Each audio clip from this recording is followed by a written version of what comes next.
Morning, guys. We're just getting started. Give us a couple minutes.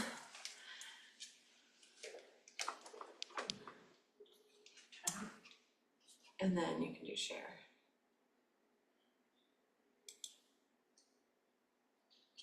And the bottom one. Hold on.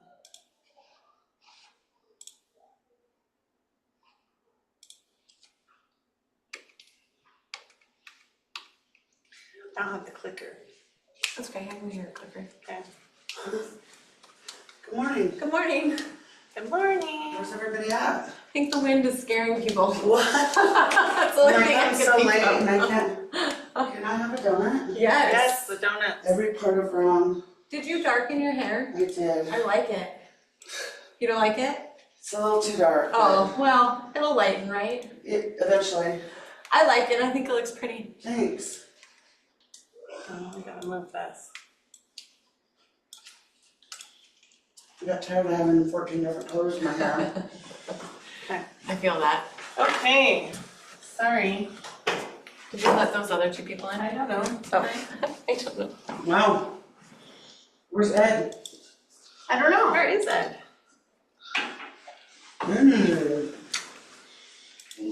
Well, we brought donuts because it's Christy Tharp's 50th birthday. Oh. Woo-hoo. Yep.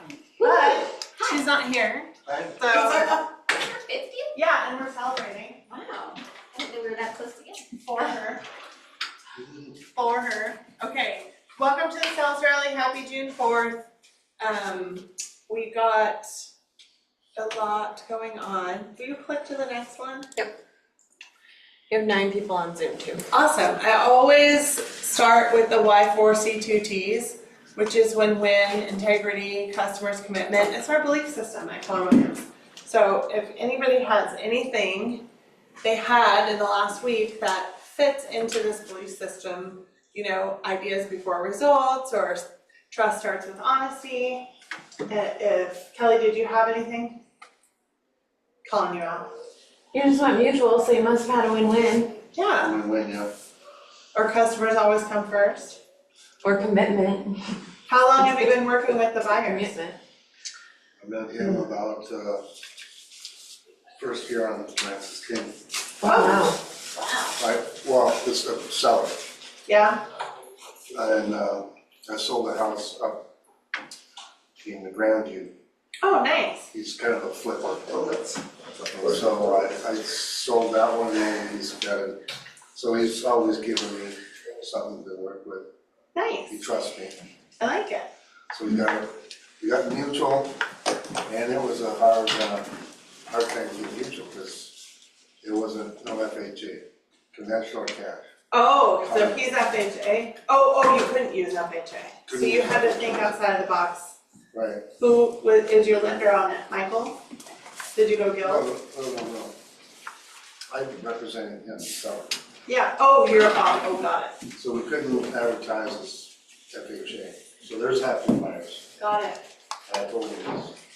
So Especially at a we've condo been on the price market, point, we've been yeah. on the market for over a month. And he didn't want to move the price, he says, if it doesn't sell, I'm going back on the market. So I was reverse prospecting and trying to get this thing going and got an offer, full price, Nice. conventional, no closing costs. Wow. So How many days on market were you? I think 27, And it, where at? Everett or? right across the street from Fred Meyer's in a place that we don't really want to live. Okay. Everett? Does it start with a C and Yeah, with an it's L? over, yeah, not on Casino, it's over in the southern area, but it's a rundown building, it's just a crappy. Yeah, but people gotta start somewhere. Right, Yeah. so Well, he's got another condo in a couple months that he's working on, he said, when I'm done with that, you're gonna relist that, what was the price point? 230. Okay, so see, it's a good price point for people, but a lot of those people are looking for FHA, Right, right? right. So how do the people come in, conventional? Mhm. Okay. Yep. Interesting. I like it. Well, oops, Oops, sorry. I just want to say equity opportunities for all. We have a great, we've had a great month and agents have had a great month, right? And I think that I want to express how proud I am to see that Daniel hit the top of the board. Yeah, What? Yeah. So excited, she's so I didn't even excited. realize that. I brought the numbers out. You know how it's done. No, I'm not talking about the No, I know. other slides, but I just wanted to congratulate Daniel. Hit leaderboard down, but we still put the top down up, and just to see that on there was, I was like, oh, yeah, you've been putting in the time, you've been plugging in. I was talking to Anton earlier about, well, I listened to a podcast Anton put out, Anton and Benji, about the market, and he was talking about, interest rates and all sorts of stuff, but he was talking about how we're in this skills-based market, and we're seeing all these licenses leave NAR right now, right? And we're seeing that shed happening. And the shed has happened before. The last time it happened was like in 09, 010, you know, when we saw all the sheds happening back there, right? But now it's happening again. But what's happening is the part-timers and the people that aren't plugging in and the people aren't doing the activity aren't seeing the results because it's less size per agent right now. And so when we're seeing that, we're seeing the people that do plug in consistently showing up and doing the activities are exceeding in the results. And so I just wanted to say shout out to Daniel for being here, showing up, plugging in. Yeah, so that's my, anybody else have another one? Well, what else is crazy is that the top 3 of the just solo agents is Daniel, Armand, and Tyler, and they're a couple of the people that we see the most, so it just shows, I mean, for solo agents, we see a lot of people on teams. Yeah, teams do show up and plug in, but that's because they have accountability of teams. It's different to be a solo agent and not have that accountability. You kind of have to put your accountability in different places, right? Anybody else have one out here that shows up for them? I do, Molly. Yes. Hi, guys. Sorry I couldn't come today. I was afraid of the wind and the rain. My broom doesn't do well in the rain, my husband says. Love it. I thought that there was several of these demonstrated last week with the winning series, and I wanted to compliment everybody on what a great event it was. All the planning, the details, I mean, it was all taken care of. It was such a great event to attend. So I just wanted to express my gratitude, and I learned so much. So team that organized that and everybody that was there supporting it, you demonstrated a lot of the beliefs at a very high level. So thank you. Thank you. Thanks so much, Kim. The winning series was great. It was such a solid event and put together so well. And then shout out to the KW North Sound Growth Committee and Culture Committee for like leaning in and putting that together. It's awesome. Okay, just move forward. I want to also, so again, the top agent Red Shoe Award. The Red Shoe Award used to be for culture at KW North Sound, and Kim and I shifted it because we really want to showcase people that are closing, our biggest closers for the month. And so it represents the top agent earner for the month. Kim, do you want to? She's not here, she's not away to go find her. Tracy! Tracy, we saw Tracy earlier, and she just goes above and beyond. She was literally missed the beginning of Go Fund Yourself so she could be available for Key Day. And she did 3.495 last month. So. Yeah, in 1 month, almost 4 million. So, We just did 3 open houses for this week. Nice. I know, isn't that great? So she's plugging in, doing the activities, right? And that's what we have to do to keep going. Okay. Kelly. Don't miss Ed's class right after this class. Education with Ed, really, he's digging in to help us sharpen our skills. And like I said, this is a skills-based market. we're going into a time when knowing the skills, knowing the activities you need to do and being solid on that, being solid on your scripts, making your message match the market, knowing how to source the leads is the game, right? And the more we plug in and the more we make our skills sharp on that, the better we'll be, and then we can ride that tide up that's coming, right? Of the market lifting.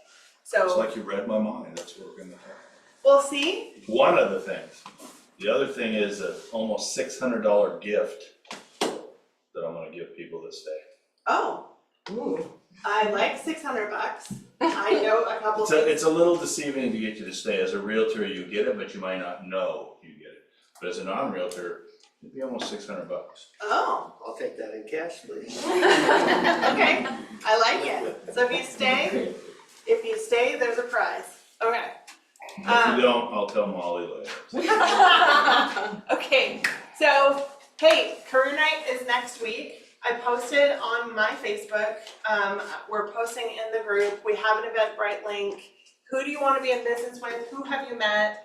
Who needs a great team? Who needs support? Who needs a bigger vision? Who needs to come plug into Ed's thing that isn't here, right? I'm gonna go back to it, I sound like a broken record, it's a skills-based market. And outside of this market center, we forget how quiet and lonely and deserted it is. There's Go to not a another lot- office, if they're not like this one. There's not a lot of information out there. I was just listening to the SCAR office, so the Snohomish County Camino Office of Realtors. They are put on classes and events, right? And so I watched this little video about the classes they have coming up and things that you can plug into. And the broker at Remax out of Snohomish, Zach, that was on the last winning series, he was on there because he's part of that association. But he was saying, oh, this is so great, you can plug into all these classes. And I was thinking, we have so many classes that we already plug into. Why would I go out and do these Zoom classes, right? They're great or whatever. And it's great to plug into those too because they're accessible to us. But we forget because we have so many things to plug into that these other brokerages don't necessarily have a calendar like ours. So who needs a bigger vision? Who do you know? We're gonna break it down just an hour on the 11th at 5, so 5 to 6. And talk about, I mean, even if people are in the industry and you've closed a deal with them and or maybe somebody told you, hey, Dad, I'm thinking about getting a job and getting out of real estate, have them come talk to us and see if we can make a plan for them so that they can actually hone their skills and ride this tide with all the rest of us, right? Okay, so that's next week. It's also a good opportunity for you to help grow your profit. Oh yeah, profit share, right? We are a very productive office. And so it's opportunity to grow profit share here is great, right? If we bring people into our office, we do profit share every month, so that's good. I did not hear, but KW North Sound Culture Committee, they're always looking for people to help on the culture committee. They do lots of fun stuff. Next week, also on the 11th, we're doing a barbecue in the backyard, so cross all your fingers for weather. We're gonna do fun games. You guys, Keller Williams North Sound is turning 20. So they cut the ribbon on Keller Williams Marysville in June 4th of 2004. And Rochelle has been telling me all the stories from back then about how they walked into the brokerage and the floor was actually gravel. Yeah, she's been here from the get-go, so she's telling me all the stories about how they turned it into an office center, how they morphed it into what it is today. It was KW Marysville Realty, and it was KW Northwest for a hot minute. building? Yeah. And then it was KW North Sound now, so it's just kind of morphed through the years, but always been here and, crushing it as the #1 brokerage pretty much in Snohomish County. So we just fall right behind Bothell, but that's just because they have a bigger price point. And June is my 3-year anniversary. And it's Kim's 3-year anniversary. So we're celebrating lots of anniversaries, right? That's gotta be the longest stretch ever. Woo! I look at it like 36 transmittals and then I'm like, oh my god. Kim's been alive for a while, will be alive for a while. Especially if the power doesn't go out Yes. during transmittal, we're Slight transmitting heart right now. attack this morning. We have a sign-up sheet for the potluck downstairs and there's not very many people signed up on it. So if you sign up, then we can plan and know what's coming. so that the leadership team can fill in the gaps. So let's have fun, we'll put the tent up, you know, we put music on, it's always so fun. Okay, this is the $1 Million Club. This was for the month of May. It's huge. We had a really good May. So Tyler Beelan, Janet Spisup, Craig Degernes, Tracy Deemer, Todd Dutzman, Armand Garcia, Rick Iverson, Lance Otto, Anton Stetner, and Daniel Emberg. Woo!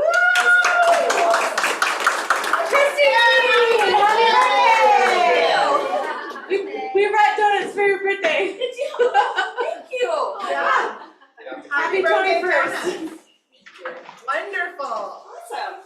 Yeah, look at all of our $1 million agents. That's, we're slaying it, you guys, that's Insane. great. I'm very proud of each and every single one of them. What's next? I don't have my clicker. Oh, okay, so I pulled some market stats. And I wanted to kind of talk about it. I'm so glad that there's a lot of people in here. This is Snohomish County, obviously recap, so I was pulling Snohomish County. And then at the bottom, underneath, I pulled some Marysville numbers. So Snohomish County, average sales price went up almost 9%. So $828 on average, right? Up from $779 in April. So I think that that's a pretty big jump. But in Marysville, it's up 13.4% to, uh-oh, we got lost. I'm just trying to hide, like, you can't see your stuff. Oh, it's okay. I know, we can look at it on the screen. Sorry. That's okay. I just gotta be better at dragging things and not putting them on the bottom of the screen. Anyway, so look at the difference between Snohomish County and Marysville. Marysville is on fire, right?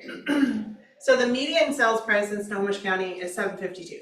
Remember, if you do the average, you're taking all of the things that close, and this is all properties. This is residential, condo, commercial, all of them, right? And then you're dividing it by how many things sold. Whereas the median sales price just looks at the whole and it hits like a middle belt. And so when you're comparing the average to the median, you're looking at what kind of a market it is. The further away they are from each other means something, and the closer together they are means something. And they're not too far apart, but we're still looking at a seller's market. And that I think also is because of inventory. So, but the median sales price jumped, 7.9%. So I still think that's still a big jump. And also almost 7% up to 636,000 in Marysville. I also looked at like Stevens and Arlington. Yep. You talk about the gap between the median sales price and the average sales price, and you said that leans towards a seller's market. Is there like a gap that you would say is more towards a buyer's market, like a Yeah, larger if it gap? flips the other way and the median is like higher than the average, then you're looking at a buyer's market where it kind of swamped, right? So it just goes the other way. And then the closer you get together, the more balanced the market is, right? So if the average is, there's other things that are involved in it too. So depending on where it is, like sometimes let's use Arlington as an example, or even Skagit. If you're up in Skagit, you have vast differences between real estate. So you have like $1 million homes that are on land, but then you also have big vacant tracts of land and farms and ag and all sorts of different stuff, and that'll pull those numbers out. So like when you see average days on market and median, you're looking at a bigger gap because the things that are like ag and the things that are over $1 million will hold that on the market longer. So you'll see a bigger gap and average sales price same. Does that make sense? Yeah. Yeah. So I just like looking at it on the comparables like that.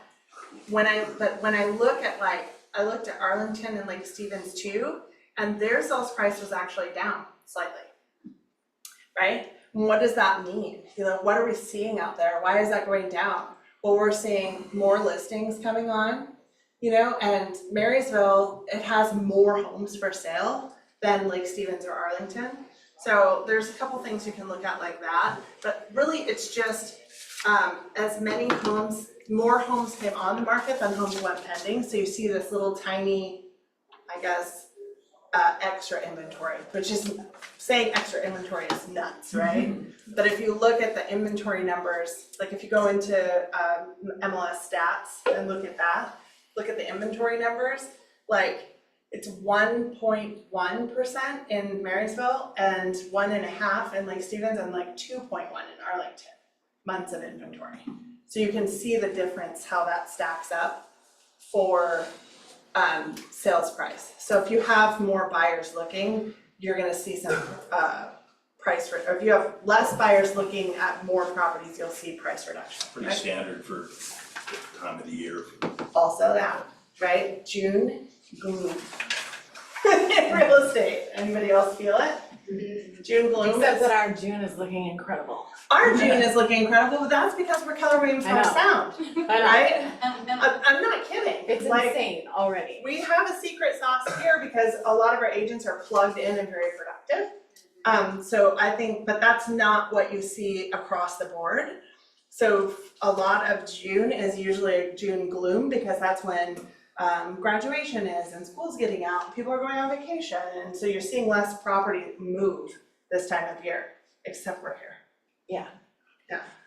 Click your heels together, Dorothy. Okay, so average days on market, this is all across Snohomish County, 16 and 6. And Marysville was like 12 and 5. 5 is the lowest you can go in stats. Like you can't even go 3, 2, or 1. Like the bottom line on the MLS InfoSparks is 5. So it just means that if you're seeing up, you know, the percentages of up almost 7% in price, and then also you're seeing only 5 days on market, what are you guys seeing out there in a Marysville closing? I mean, like when you put something on, what are you seeing? Does anybody have something that went in Marysville? Or Everett? Well, you just did, Kelly, but yours was a little different. Yeah, a little odd. Well, anyway, it seems to be going. So I would think that if you had something and put something on the market, if you price it correctly and you're in that zone, it's gonna go really fast, right? Say that again though, because that's the important part. Which part? Price it correctly. Correct, yeah, you can screw off and price something wrong, right? I actually lost a listing last month and they severely screwed up the pricing on it. Like I went up, I have been working with this client for a long time, they ended up listing with someone else and they priced this home way too high. And I knew that because I had done the market on it. But I thought, well, I don't know, maybe they'll get it, who knows? It's acreage, it's in La Conner, right? Connor's nice. La Conner is nice, it's really, and it's a great house and it's fee simple and it's like, you know, 3.5 acres or something like that, but it's priced too high. So it's just been sitting there for a whole month. Well, then I just saw another one come on, that's priced correctly, and it's 5 acres, more square footage, and half the price. Oh. Half the price. Well, Is it all fee simple? they're being a good comp for that one. A good comp to help that agent fix the price, because they didn't correctly price that home, so it's sitting on the market. What do you think the correct price was percentage wise compared to the new?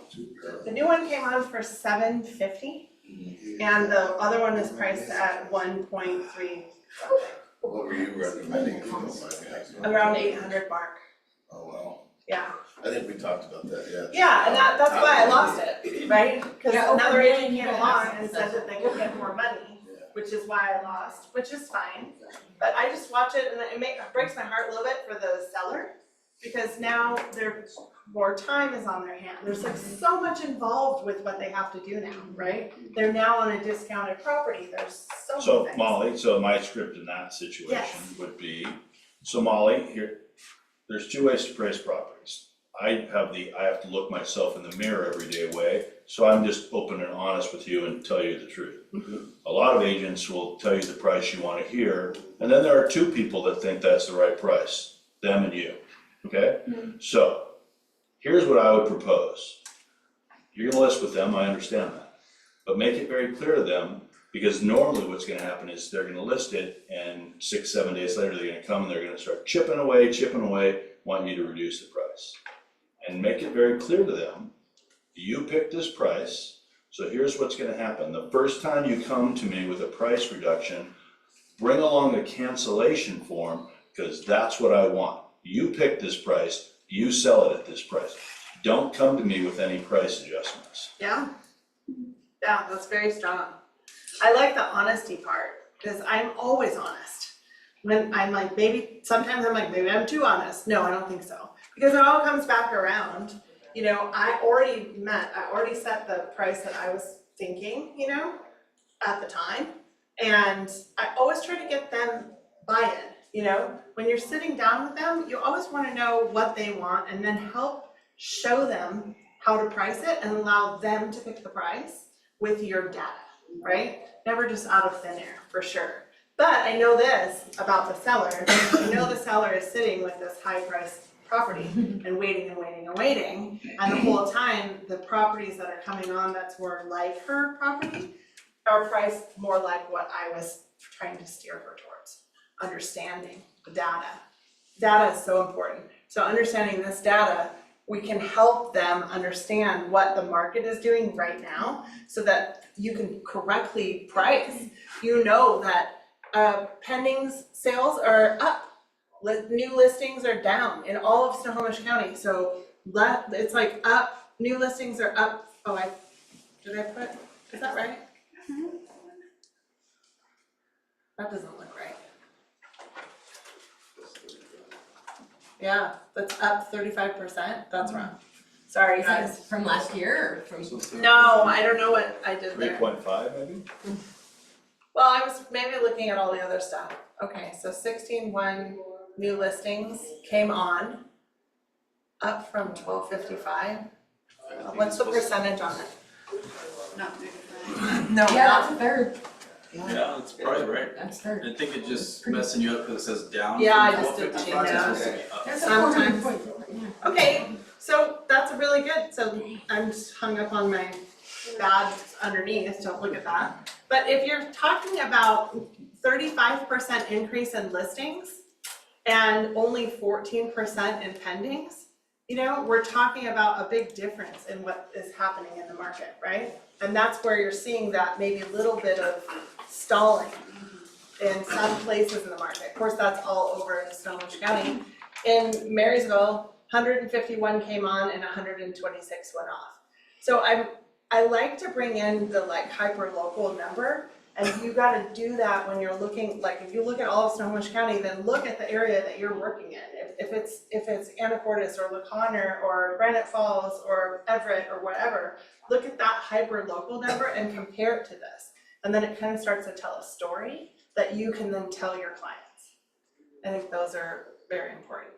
So if you put something on in Snohomish County, you know, your median days on market are 6 days, the market's moving really fast. Unless you have something that's over $1 million or vacant land or something like that, and your average days on market is gonna be longer. And then Snohomish County, pending to, listings to pending, that's just crazy, right? So it just means that we have a shortage in housing, which we know, right, it's happened. But then make sure that you're looking at the numbers for your local area and compare it. Like I said, it's 1.1 months of inventory in Snohomish County or in Marysville, and then it's 1.5 in Lake Stevens and 2.1 in Arlington, right? So really look at your local, where your inventory is. And you can't, like you said about days on market, it won't show less than 1 month. So 1.1 is kind of all there is. Yeah, Yeah. well, yeah, for sure. And it'll show like 0.9, right? So it'll show you in a percentage. The MLS, oh, see, I always, when I've done it on the MLS, I must be doing something different because it will never show less than 1 month. So when you're just looking at InfoSparks, it won't, but in about 5 or 6 days, when they actually come out and you can pull the reports. Oh, okay. Like I'll pull a report and sometimes I print them and put them downstairs. It's like the landscape, right, market, and you can kind of look at everything and it'll show you in inventory. Like Snohomish County, it'll say like 0.9%. You're like, ugh, yeah, it's not even enough. We don't even have a month's inventory, right? 1.1 is still not enough, obviously, right? It's nuts. Okay, yeah, can change it. Okay, so I wanted to talk about winning series. I don't know how many of us were there, but we had a lot of really great panels, really great discussions, and the biggest thing that I think we all wanted to portray with how it worked was that there's 1,000 ways to do real estate, right? And right now, when you're in a market where a lot of agents are leaving the market to go get jobs, there's an opportunity to find side hustles in real estate itself, right? We have a professional license, we might as well lean heavy on it and try to create more money with it, right? And so having these panels, we clicked to the next slide. We had a short-term rental panel, or speaker, Courtney McCloskey talked to us about how the value of short-term rentals is still booming, depending on where it is.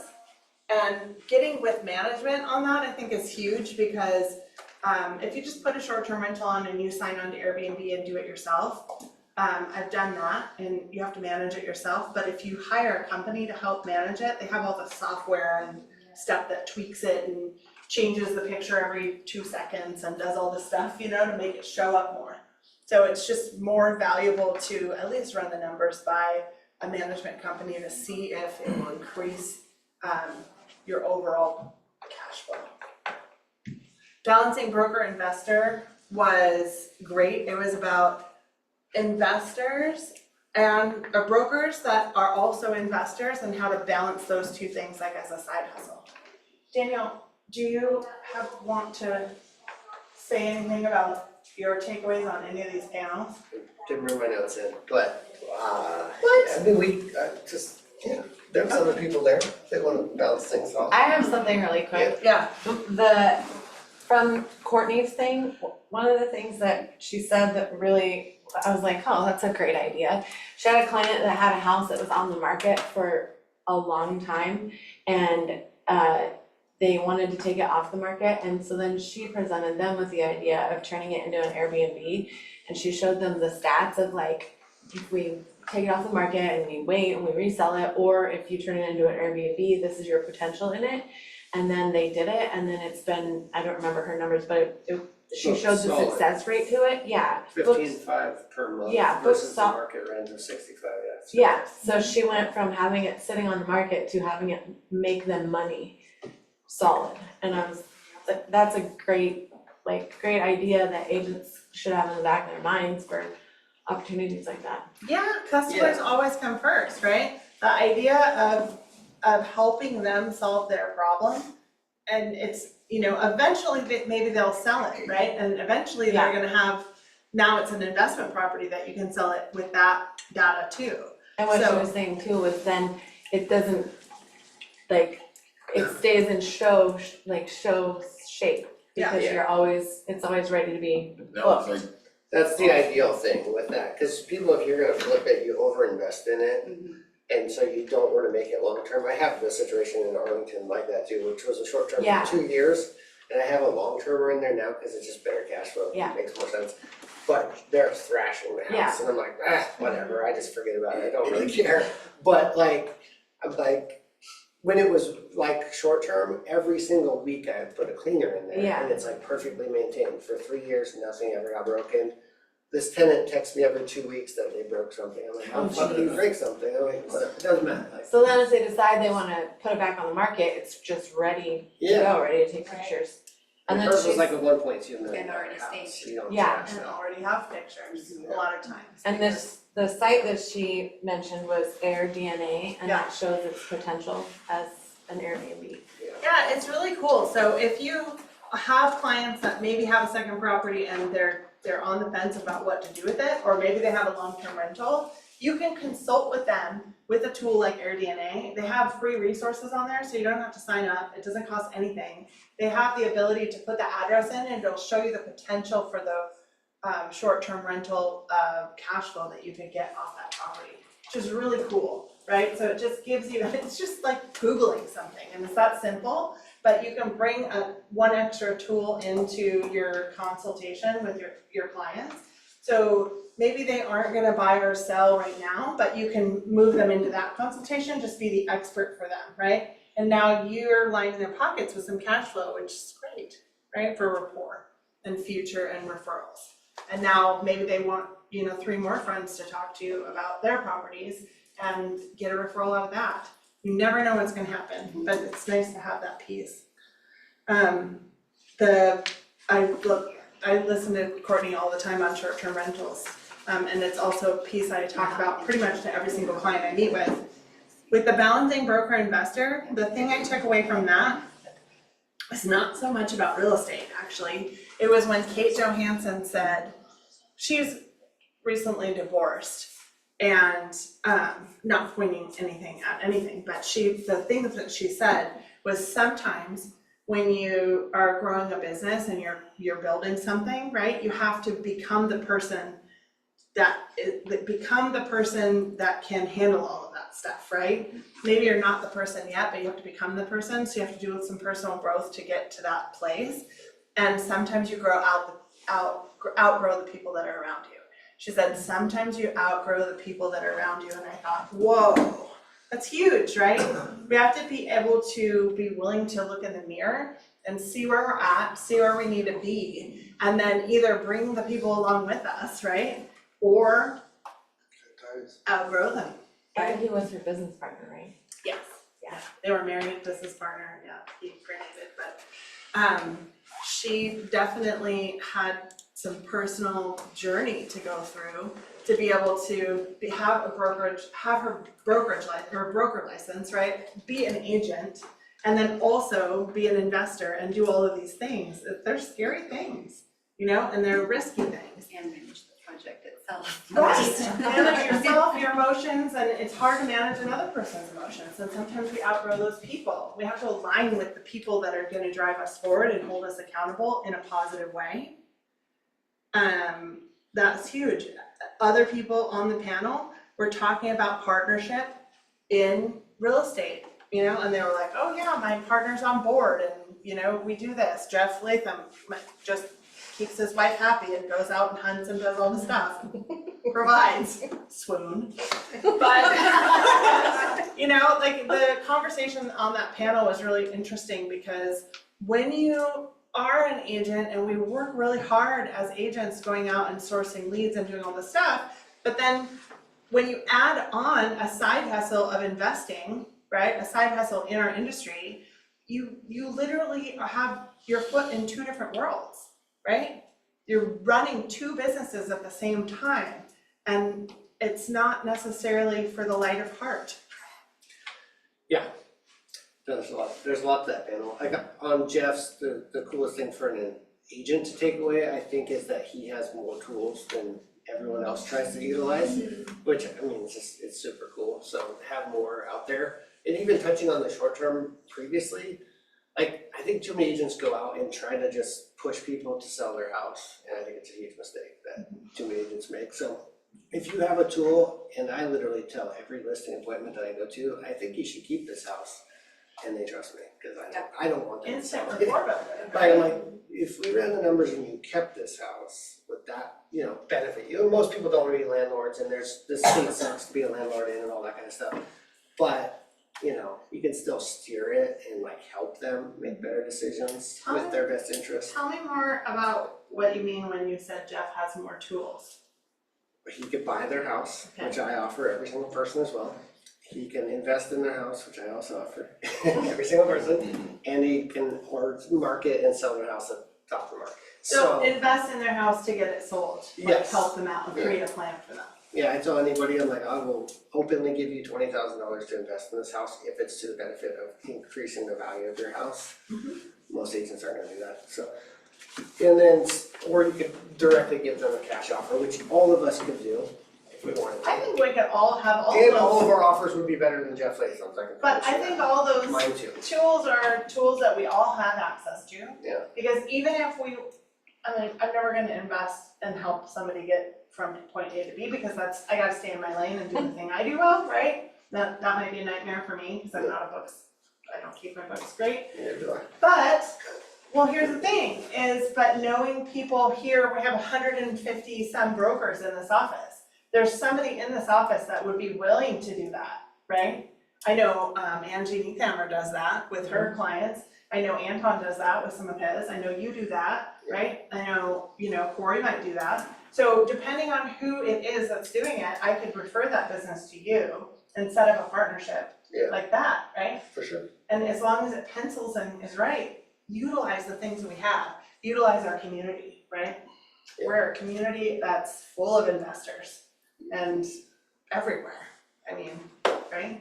So, Yeah, and ultimately they decide what they wanna do, but it's just showing them more than like, yeah, we're gonna have to sell it as is and it's a total dump and everyone's. I'm just literally speaking from the mindset of an agent that's like maybe doesn't, There was one that sold here in Marysville for like, what, 200 by the golf course for like 200,000 or 150,000 less than it should have. Yeah. All because it didn't have siding. Mhm. I mean, You know, because people don't utilize tools and they just, unfortunately, sellers will just talk to one person too often and that person is limited by what they're limited by and that's usually what they know. I think the script is just the consultation piece and understanding when you are on the appointment and this thing doesn't have siding on one side of the house, you know you're gonna have to price it correctly for that, right?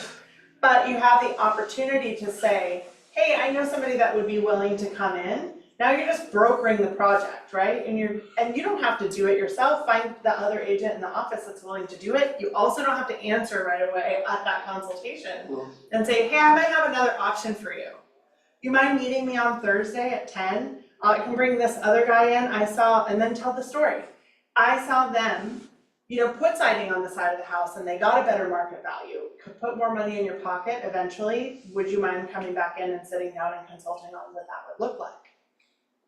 Did I answer the question? Did I solve the problem for him? No, I just set another appointment, right? Yeah, I think just highlight the problem. Here's the problem, like your house is not financeable, therefore the buyer pool is down here.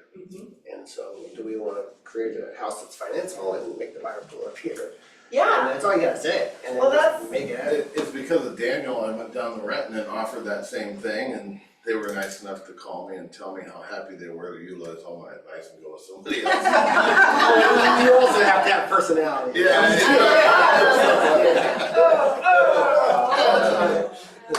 well, And they went for 600,000, But I the think exact dot that I said they would. I think that was the point that you were making, Yeah. where like set another appointment yeah, to discuss get the them back to details. the table with more information, but don't give them the information before you get back to the table, right?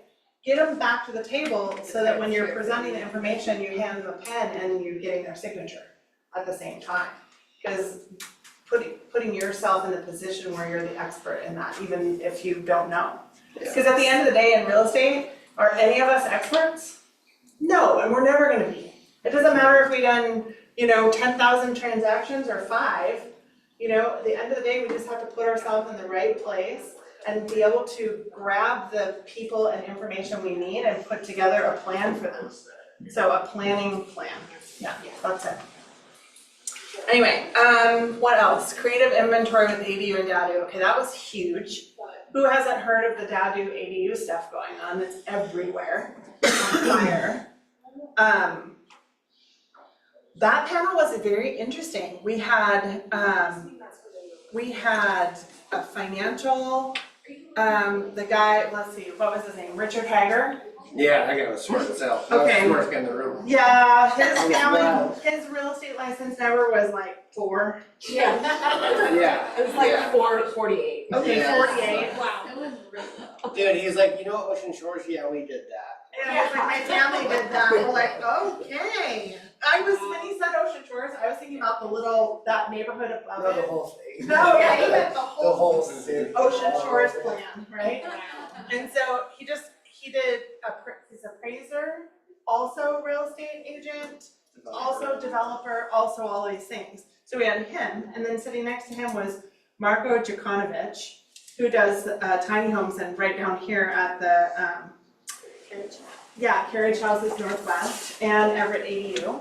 So the vast difference between those two people's brains was great. And then, who else was on it? Jesse Lee. Just Yeah. Dave Gardner. Dave Gardner, who taught the class here, right? And then Jesse Lee, and Richard Hager. Yeah, Richard Hager said that he would come, he does a 7-hour clock hour class, Yeah. all about that. He does the 3.5 and the second half is 7. That's Karen's person. 2 of them come from Karen, so you know. Nice. Yeah. But yeah, there's the 2 ADU classes that are accredited classes. Yeah. They do cost, I think, like $100 if you want to take the full 7. Yeah, And then he back to said, back or- Yeah, you do better. He said he'd There's come the- here. He said he would come here and do it. I wanted to ask and see if people would show. Yeah. Just I like had- David Gardner. I had numerous people tell me they would on that day. He's not as good looking as Dave Gardner though, so I just wanna make sure the room is also. He is funny though. He is funny, yeah, he's a good guy. He is funny, he cracks some jokes, I really didn't think we're coming out, I was like, whoa, that guy. The way he was dressed with the freaking briefcase. I know, like, he came in and I was like, oh, this is. And it only gets guy. Put that guy by Jesse Lee, yeah, that was fantastic. Anyway, and yeah, there's Jesse Lee, who's only done a couple ADUs, but I think great because he has hands-on, tangible, like he just did it, right? He's in there making the mistakes, running up against the bottlenecks, figuring out what's going on. By the way, Jesse Lee picks up the phone too if you reach out. Yeah, Jesse was awesome, he will help you. My buddy had something in Seattle and both me and my buddy called and he was pretty helpful about it. Nice. Yeah, I think that's, you know, real estate is a small world, right? We're living in an industry where we're kind of oversaturated with people with licenses. And not all of them are doing business, but the people that are doing business is a small world. So if you call the people that are doing business, not all of them are gonna pick up the phone. Some of them are gonna act cutthroat, but keep finding the right people. Find the right people to be around. If you wanted to create inventory with Adu and Dadu, talk to Todd. He's doing it, right? Talk to Anton. They're doing it at a high level right now. Todd created like. Todd has a spreadsheeted plan. Yeah, a whole plan, a consulting appointment, and he'll even do it for you. Yeah. Yeah, for a fee, like, $4,000, I'm gonna pay him twice to do it, and then me and Corey are gonna win Yeah. anything, but I was like, yeah, I probably, Corey will probably be able to retain it, I won't. But I'm looking forward to doing it. By the way, I was here, sorry about that, I was here on a Friday night a couple weeks ago, just staying here late and I was leaving, and right as I was leaving, Todd was coming in and a couple other guys, and he's like, we're having a DADU specialist here, you want in the meeting, Corey? And I'm like, my plans have changed. And so, you know, he seems super helpful when it comes to any of that information, so. yeah, he has like a whole footprint plan of what it looks like. He can show you what to hunt for when it comes to the properties you're looking at. And so I think just knowing who to find and who to ask. Yeah, we put all these people on the panel and talked about it. My point of putting them all on the panel like that was to show how different, they're so vastly different. Like the way Richard Hager looks at it is completely different than Jesse Lee, is completely different than Dave Gardner, and completely different than Marko Jokanovic, that was the coolest part, I think. And then we got into, I skipped creative funding. That Creative was funding. probably the funnest panel, by the way, I mean, Scott was awesome, so. We had Scott, yeah, so we had Scott Estes, and he was bouncing off the walls, and then we had Neely, Scott Estes is private money, Neely is hard money, and then we had Jennifer Gardner, which is conventional, and then we had Tom Howell, who is none of it. He's like lease options expert. And DSCR loans. What does DSCR loans stand for? Debt service coverage ratio. Debt service coverage ratio. Usually go about 75% of the income, right? Of what's coming in, yeah, I mean, So if you he have said you can go down to 0.5. So if you have a property that's producing income, so like a rental property, And cash flow over 1%, right? yes, then they will you can get financed on that without them looking at your own personal finances, right? So you're financed just specifically on that property, which I think is just a really cool tool. It's one of the tools, it's not the only tool. And don't quote me on this, but I think the cash flow in the 1% is if you wanna maximize to the 75% loan to value. Oh, okay. I think you'd still get, you owned it free and clear, you'd still get.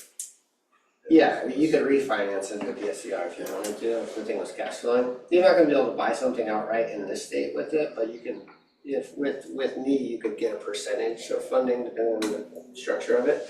But if you wanted to add out of state, there is states that you could just go and buy if the cap rate and everything like was matching. If it was probably 10 plus, there's lenders that would literally just give you the house for probably nothing, if they do a loan to cost or a loan to value. Right, so I think that it's really valuable to have, like Kim's on this call, Kim comes. I'm here. Hi Kim, so she comes up to our meetings, every sales rally, she's usually here or on Zoom, but it's it's a conversation to have with her and say, what is this? What does it look like? How can I utilize this with my clients? How can I utilize this in the conversations I have with my clients? So I think that, having all those different people on the panel, and then we have access to them, you guys, because they were on the panel, right? So having them come up and talk to us. I have Tom Howell will come up and do real estate investor masterminds too, and he does how to do your taxes for real estate, and he also does, so the last one we did, he did all sorts of creative funding opportunities. We talked about lease options, we talked about structuring the deal, which was so crazy and great. So creative financing and off-market strategies was nuts. That was really about deal structuring, how to write deals, to create a win-win situation. So you have somebody that maybe they want to sell, but they don't want to pay a big tax, they don't want a big tax bill. Or, they have some problems that doesn't work for our normal conventional real estate transaction. Then you kind of gotta get outside the box and get a little creative on helping them create a plan for them moving forward. Creative financing and off-market strategy for your sellers, but also for investing, right? Opportunities for us to buy real estate. The one thing I learned in the last 10 months, in the last year of my life about creative financing and off-market strategy, I used to think I had to save up a bunch of money in an investment account to invest in real estate. But I realized that you don't have to have any money to invest in real estate. When I talk to people like Derek Oliver that was on that panel, Jesse Lee, they will tell me about deals where they got into a building, like Derek Oliver's building, this biggest building that he owns, he got into that with no money out of his pocket, right? But that's just strategizing and creating situations by structuring the deal correctly, right? For him, and not necessarily overtaking a seller, but creating a win-win. Whatever it is that they need, give it to them so you can figure out how to get into it for no money. That was awesome. And then the last speaker was Anton. I don't have a clicker anymore. And Anton talked about his freedom number. So Anton did a real estate investment class here last year, and 2 people showed up to it. I know. A whole hour of Anton's time. It was me and Jeff Lee. I sat over here and Jeff Lee sat over here, and Anton broke down how to find your freedom number. And the coolest thing about the freedom number is, why do we invest in real estate? Why are we all here? That was the first thing Anton asked. Why are we here? And people were like, oh, to learn, to grow, to whatever. He's like, no, we're here to make bags of money. Legit, that's why we're here. The reason we have a real estate license is to make bags of money. So number 1, make more money. And number 2, spend less of the money you make, right? So create a siphon of 20% of your growth. Whatever you're making, put money away. Figure out how much money you want to put away, right? And know your market, learn how to be a crazy person about what your market is. Know when a house comes on the market. Know when somebody's like, oh yeah, did you see that place that came on in Lake Stevens? And you're like, oh yeah, on 20th, right here across the street from this? Yes, I saw that come on. Know the market you're hunting in. Not necessarily for your clients, for yourself, right? Where do you want to buy property? And then define your criteria. What does that look like? But he was really big about being specific, right? Being specific. So when he said, define your criteria, he said, create your buy box. And knowing what your buy box is. So knowing I know that I need to buy a house between 300 and 400,000, right? And I know that house has to have $30,000 in upgrades, right? And know exactly what you're looking for, so when it pops on the market, you can jump on it. And this next one, how much does it cost you to live monthly? That's your freedom number, right? So calculate all of your bills, everything, how much gas you put in your car, your coffee, going shopping, and I mean your whole picture, everything. All the way down to when I'm scrolling through Facebook and I see that pair of joggers I wanna buy from, Fury, I can buy it, because that's built into my freedom number. So what is your freedom number? Is it 5,000 a month? Is it 10,000 a month? Is it 20,000 a month? What does that look like for you? Be specific about that freedom number. And then once you know your market and you have defined your criteria and you know your freedom number, now you can create a specific plan and build your model. So who are you gonna partner with? What are you gonna buy? When are you gonna do it? Where is it gonna be? Why are you doing it?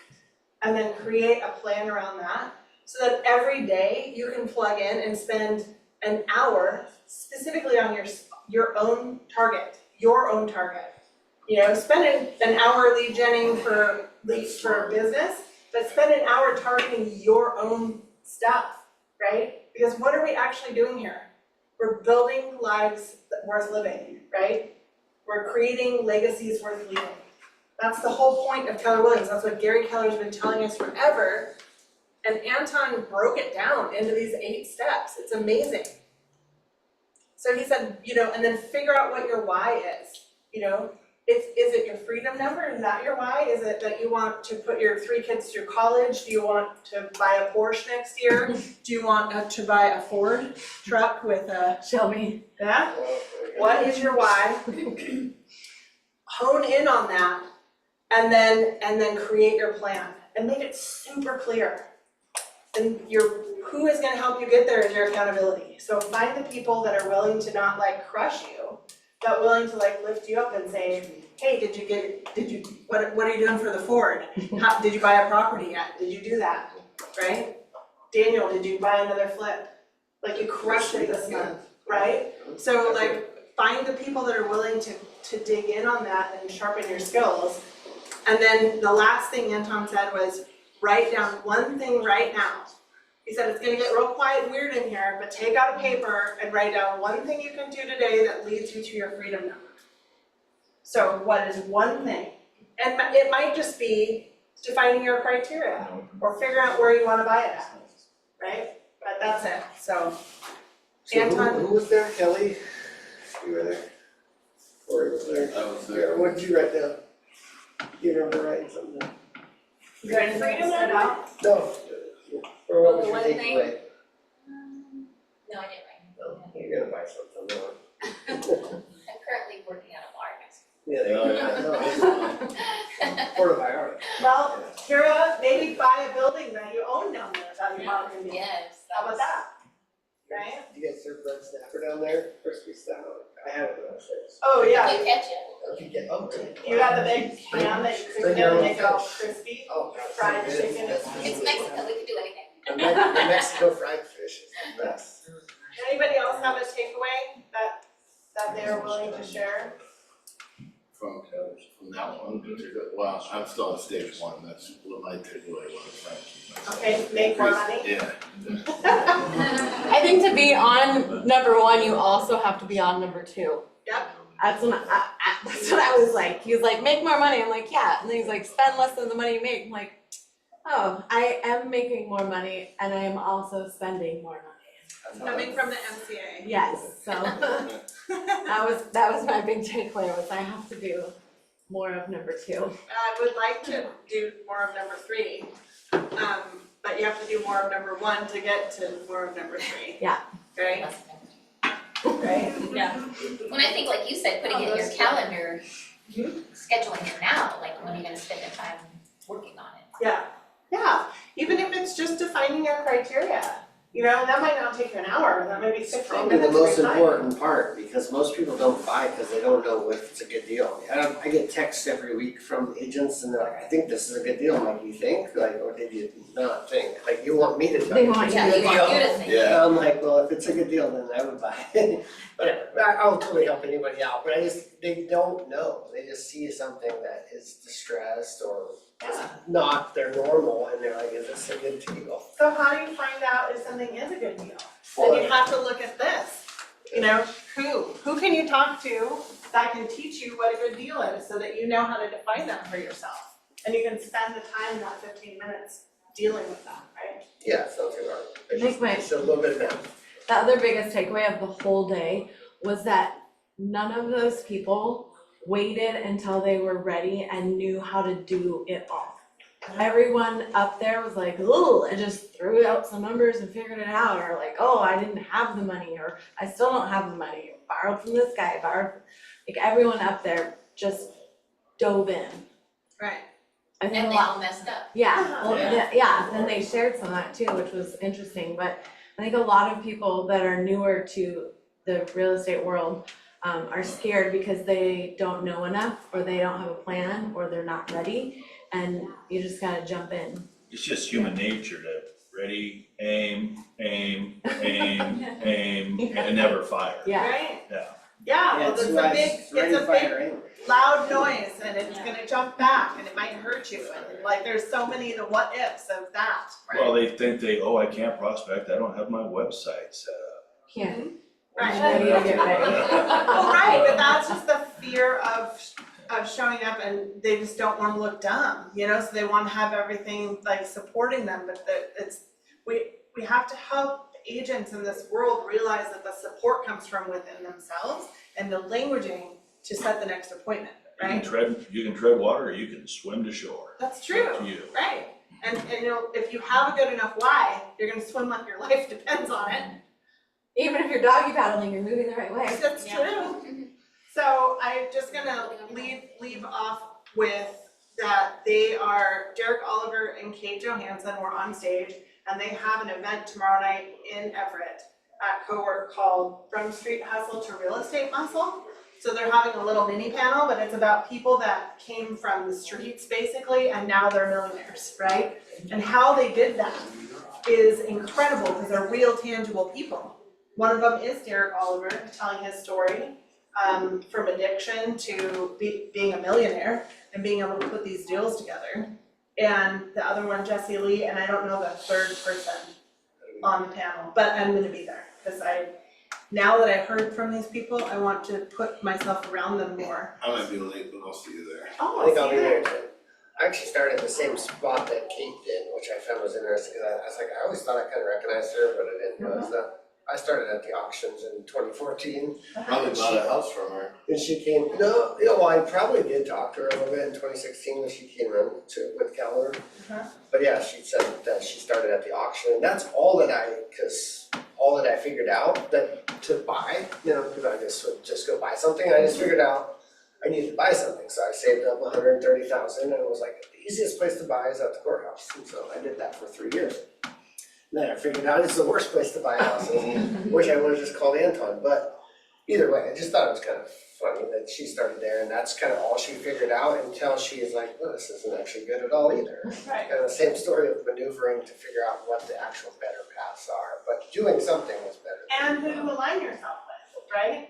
Finding your partners, and there's 1,000 ways to do it. So anyway, tomorrow night, I put it in the Facebook group last week after the winning series, so if you scroll down, it's in there somewhere. But they run the Great Northern Investment something for, Where in Everett? it's at CoWork on probably goes down. Rockefeller, One of the main streets in Everett. Yeah, maybe It's like Rockefeller. one block off Hewitt. it's like right across from Carl. Not Everett Mall. What's it's in the, No, what's the bobblehead place? Yeah, it's that thing. Fun It's- Go. You park right there, it'll be there. Yeah, you can park, there's street Park on that parking right in road. front of it, and 2817 Wetmore Avenue. Wetmore. So it's just like it's in the middle of the block, and you can park on the street or you can park in that garage that's like down by Funco. But yeah, it's a great opportunity. It's a smaller space and it's usually packed, and then they usually have refreshments afterwards upstairs. I just pinned it to the top of the Facebook page. Thank you. Oh, I just tagged in there, same post. You guys You just double did it, so. double did it. Okay, get a coffee, go to the bathroom, come back for Ed. Ed's gonna dig into all of those wonderful tangible scripts and how to hone ourselves and make our skills so much better. Thanks for the donuts. Bye, everybody. Let me eat them. Bye, everyone. Bye, Miss Molly. Bye, Kim. I know, it's